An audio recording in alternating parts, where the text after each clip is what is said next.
we're going to start with that next. And the flowers, actually, everybody seems to get the flowers very easily, so we don't seem to struggle with that too much.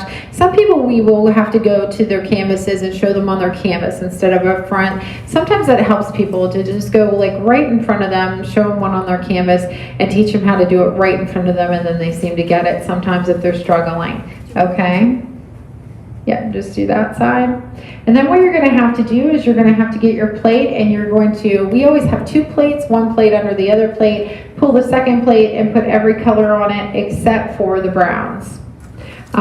So we are going to put our yellow, our red, our green, our purple, our light pink, our blue, and our black. So we're going to put all those on our plate. Should have had those ready for you. Sorry about that. So we like to add a lot of different colors. Again, whenever you're putting paint on your plate, make sure they're nice and separate, that you don't have them close together. Okay. That way, when you pull paint off to the side, you don't have to worry so much. We do need a little bit of black because, is this teal? Yeah, we have teal. We need a little bit of black to darken. We have a method to our madness. Okay, so this is a 3-step process, okay? And we'll talk about that in a second. So what you want to do, we're going to show you how to just fill it in with a block color first, and then what you're going to do is use your medium flat brush, okay? You're going to use the skinny part of the brush. We're going to talk to you about the paints afterwards, but these are the marks that you need to make every time you make the flower, whether you're making, and by the way, don't make them big. You definitely, because you want them to be impressionistic and not have to add a lot of detail, you want them to like not be any bigger than this. You're going to have about this size and then a range of smaller ones as well. We'll use, for very tiny ones, we'll use our round brush, you know, our like medium round brush, not a real small one. But for the medium ones, we want to use our medium flat brush. You're always going to start with 2 parentheses, okay? And then you can make one at the bottom or one at the top. You can change that up. Never connect these, okay? They should never connect, because what people want to do is they want to go like this, and they want to have them all connect, especially on the outside. Definitely don't do that, because you're going to have a really hard time making them look right, okay? So then what you want to do is like these big swoops that don't connect at all, okay? The outsides don't connect either. You always have to start like up above something, okay? And then they're not going to connect, all right?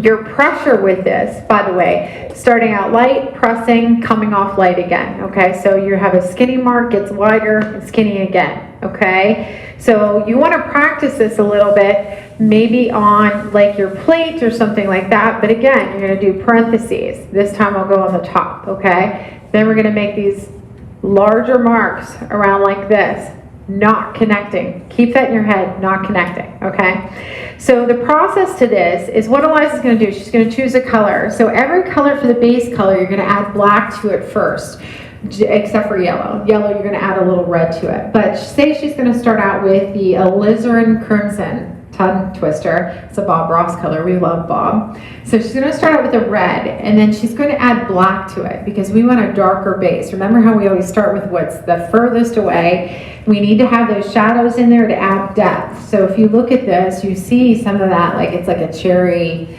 red color first, okay? So what she's going to do is she's going to put in the shape. Try to use these lines to begin with so you learn how we're going to make these marks. She's going to put in that shape though. It's going to kind of all look as one to begin with, but she's going to do her parentheses. Remember, don't start up too high because we have to build, like we have to make sure this all get filled in. So don't put them like up here, okay? So just don't go past like mid-shoulder area.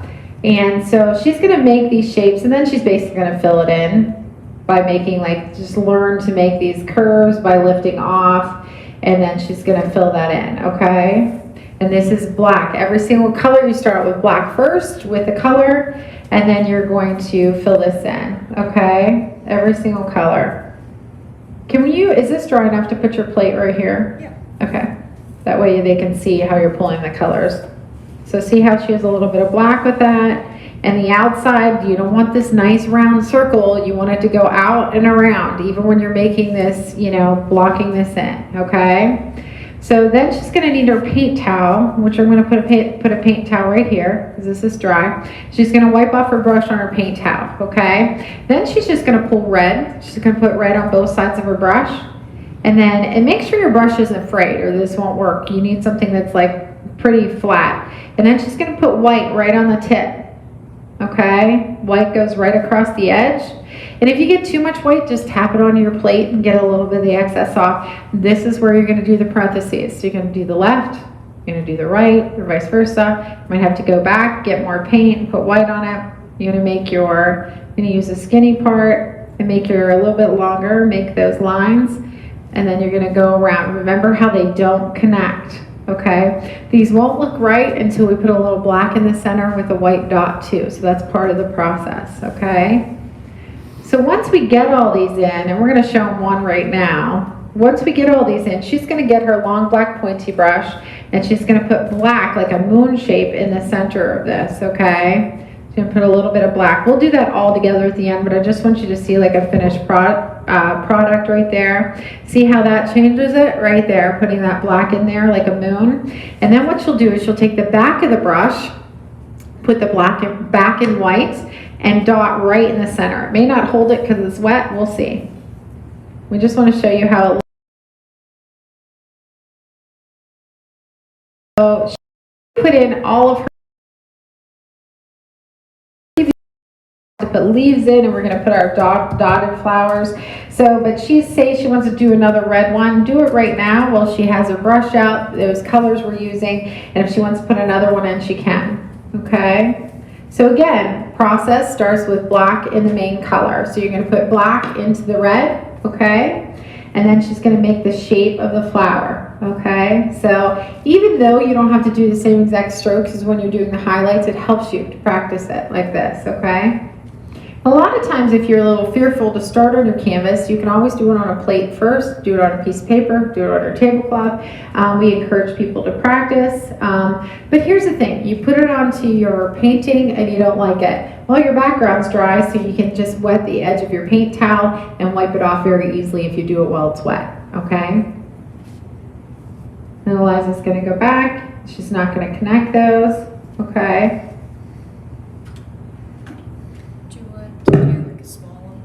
Yeah, so Eliza's going to show you, she's going to get her long black pointy brush, which is her round brush, and she's going to do a small one next, so you can see the small one as well, okay?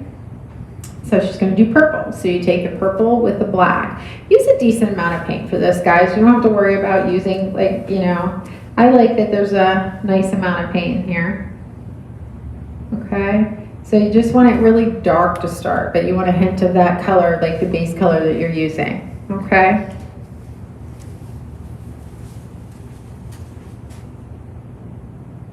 You know what I think that we're missing besides our crowd is music. Like we always have music going and everything, just never used to quiet. Because we even filmed alone without a crowd for quite some time.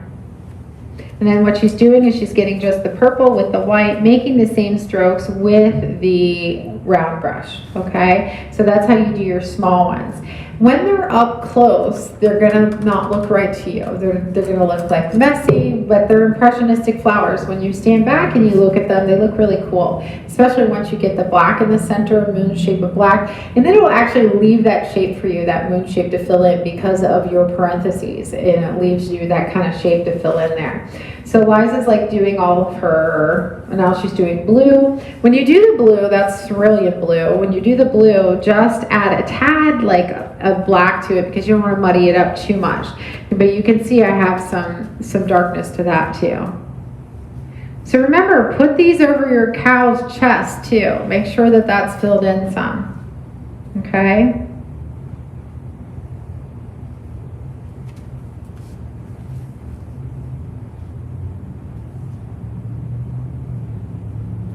Very nice, Eliza. Anything you want to add? Just make sure you keep doing that same shape that Casey drew on the board when you do the white, but fill it in with your initial color. And remember, your paint towel is so important. So whenever you're using the black with the color to put the base in, thanks Chris, he's nodding again. Whenever you put the base in, you have to wipe it off really good so you don't have any black left in your brush. But you don't want to add water to it by washing out your brush. You definitely don't want to wash out your brush, okay? Very nice, Eliza. See how nothing's connecting? There's no loops